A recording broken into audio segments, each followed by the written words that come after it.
So, right now I'm reading two books. The first book is a memoir by Tara Westover. It's called Educated, and it's about a woman who grows up in a rural area with her family. She's very sheltered, has a very sheltered life, is homeschooled or doesn't really go to school because she spends a lot of time with her family.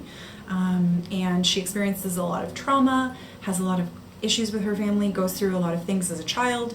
And the memoir is her story of her journey and then her experiences getting a PhD from Cambridge University, where she ends up doing a fellowship and has a really wonderful experience. So it's kind of a balance of her life as a postgraduate with her PhD and reflecting back on her childhood and all the trauma she experienced and all the things she was able to grow through.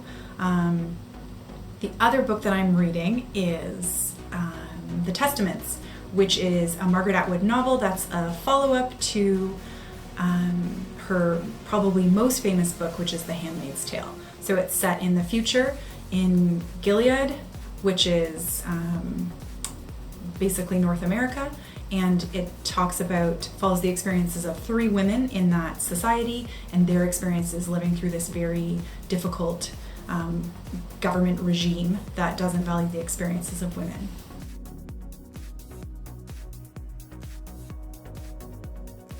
So,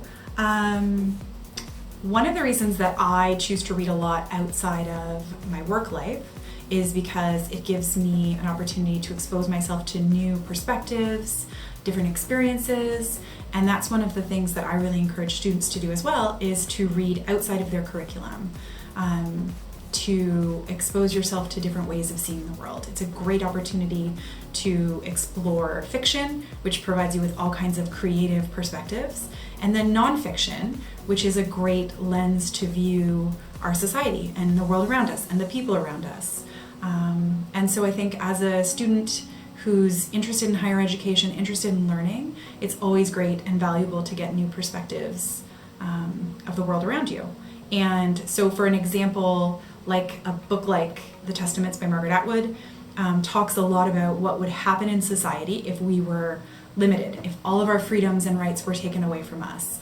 As men, as women, as children, what would our lives look like and how would they be different if we weren't exposed to the written word, if we weren't exposed to education, if our lens was really, really super narrowed and limited, what would our experiences be? What kinds of changes would happen in our society?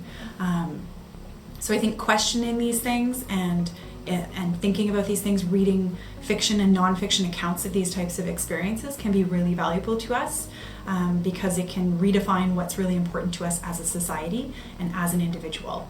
So I think that's one of the reasons I really encourage students to pick up a book outside of their curriculum, expand their viewpoint a little bit, and expose themselves to new ideas and new ways of seeing the world.